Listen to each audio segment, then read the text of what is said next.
ફિલ્મોમાંથી સારી શીખ મેળવવાને બદલે લોકો ગુનો આચરવાનું ઝડપથી શીખી જાય છે।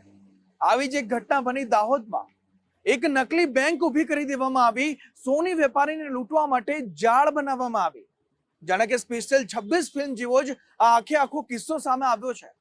હવે આ કેવી રીતે જાળ પાથરવામાં આવી, કેટલા આરોપીઓ સકંજામાં આવ્યા છે, તે તમામ વિગતો માટે ધ ક્રાઇમ સ્ટોરીનો આ ખાસ અહેવાલ જુઓ।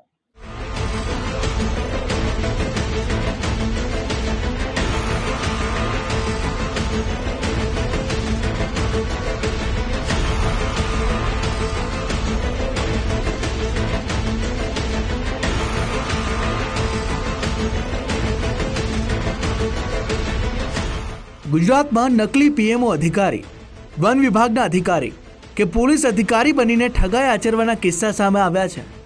કેટલીક વખત બોગસ સરકારી કચેરીના નામે સામાન્ય જનતા સાથે મોટી રકમ પડાવવામાં આવી। હવે દાહોદમાં ફિલ્મી સ્ટોરી સ્પેશિયલ 26ની જેમ નકલી બેંક બનાવીને સોની વેપારી પાસેથી સોનું છીનવી લેવાનો બનાવ નોંધાયો છે। શાતીર આરોપીઓએ અપનાવેલી ઠગાઈની નવી તરકીબ પર નજર કરીએ તો આ ઠગબાજોએ દાહોદના ગોધરા રોડ સ્થિત એક કોમ્પ્લેક્સમાં ભાડેથી દુકાન લીધી। બહાર ઉત્કર્ષ સ્મોલ ફાઇનાન્સ નામની નકલી બેંકનો પાટિયો લગાવ્યો। કોઈને વિશ્વાસ આવે તે માટે ઓફિસનું સેટઅપ, સ્ટાફ, અન્ય વ્યવસ્થા ત્યાં ગોઠવવામાં આવી। આ ભેજા બાજુએ ચેકથી ટેબલ ખુરશી સહિતનું ફર્નિચર અને 10 કોમ્પ્યુટર લાવીને ગોઠવ્યા। ઇન્ટરવ્યૂ માટે કેટલાક મહિલા અને પુરુષ ઉમેદવારોને બોલાવ્યા। આ ઉમેદવાર પૈકીના કેટલાક બેંક સ્ટાફ તરીકે રજૂ કરવામાં આવ્યા।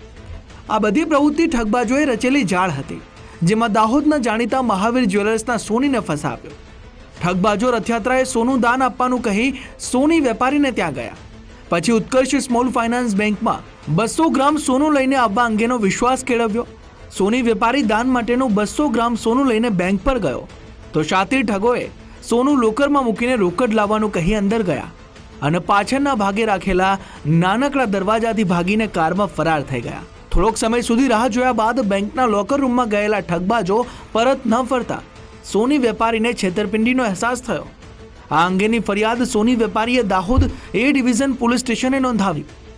રથયાત્રાના દિવસે જે સોની છે એ પોતે સોનું લઈ 200 ગ્રામ અને આરોપીની જે કથિત ઓફિસ કે જે ઉત્કર્ષ સ્મોલ ફાઇનાન્સ બેંકના નામે ઊભી કરી હતી, જે રાતોરાત ઊભી કરી હતી, ત્યાં પહોંચે છે, ત્યાંનું સેટઅપ વગેરે જોવે છે અને ત્યાં ઓફિસમાં એમને સોનું આપે છે।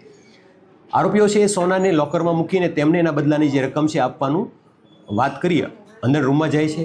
થોડી વાર બાદ એક બેગ આપે છે બહાર કે આમાં અડધા પૈસા છે, બાકીના પૈસા હું આપું છું એમ કે ફરી અંદર જાય છે અને એ જે લોકર રૂમ હતો એની પાછળ એક એમણે દરવાજો બનાવ્યો હતો। એક ખાનગી દરવાજાનો ઉપયોગ કરી અને આરોપી ફરાર થઈ જાય છે અને કોઈ પણ પ્રકારના પૈસા આપતા નથી। નકલી બેંકના નામે ઠગાઈ આચર્યાની ફરિયાદ દાખલ થતા દાહોદ પોલીસ અને એલસીબીની ટીમ ત્વરિત એક્શનમાં આવી। દાહોદ પોલીસ આસપાસના વિસ્તારના સીસીટીવી, ભાડાના મકાનની વિગતો અને અન્ય પુરાવાના આધારે તપાસ હાથ ધરી। દાહોદ લોકલ ક્રાઇમ બ્રાન્ચે ચોક્કસ બાતમીના આધારે જાલોદની ધાવડિયા ચેકપોસ્ટથી એક કારમાં પસાર થતા 3 આરોપી દીપકસિંહ રાજપૂત, લલિતકુમાર રાઠોડ અને આદિલ મકરાણીને ઝડપી પાડ્યા। આ ભેજાબાજો પાસેથી સોનું તેમજ કાર મળીને 38,80,000નો મુદ્દા માલ જપ્ત કરવામાં આવ્યો। દાહોદ પોલીસને માહિતી મળી હતી કે આ આરોપીઓનો હાઇડઆઉટ આ જગ્યાએ છે ને લોકો અહીંથી પસાર થવાના છે। એના આધારે દાહોદ પોલીસે ત્યાં જઈ અને પ્રોપર સર્ચ ઓપરેશન હાથ ધરતા 3 આરોપીઓ ત્યાં મળી આવ્યા હતા અને એમની પાસેથી આ ગુનામાં ગયેલો 100% મુદ્દામાલ 200 ગ્રામ સોનું હતું એ પરત મળી ચૂક્યું છે। આ ગુનાની અંદર દીપક રાજપૂત, લલિત રાઠોડ અને આદિલ નામના 3 વ્યક્તિની પોલીસે ધરપકડ કરી છે, જેમાંથી લલિત છે એ સોનીની દુકાને જવામાં, જે દીપક રાજપૂત છે એ ઓફિસ પર સોનું કલેક્ટ કરવામાં અને અન્ય વ્યક્તિ છે મદદગારી કરવામાં, આમ 3 જણા પ્રાઇમ ઓફિસર રોલ જણાવ્યા છે। 3ને અટક કરી છે અને આ લોકોનો ગુના ઇતિહાસ પણ તપાસ દરમિયાન જણાવ્યો છે।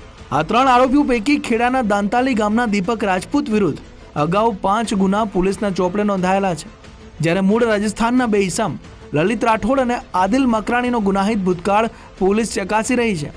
આ શાતીર આરોપીઓએ ઉત્કર્ષ સ્મોલ ફાઇનાન્સ બેંકના નામે ભાડે લીધેલા મકાનમાં નકલી શાખા તૈયાર કરી સોની વેપારીને ચૂનો ચોપડવાનું ષડયંત્ર તો રચ્યું, પરંતુ દાહોદ પોલીસની સતર્કતાના કારણે ગણતરીના કલાકોમાં સોનાના તમામ મુદ્દામાલ સાથે સકંજામાં આવી ગયા।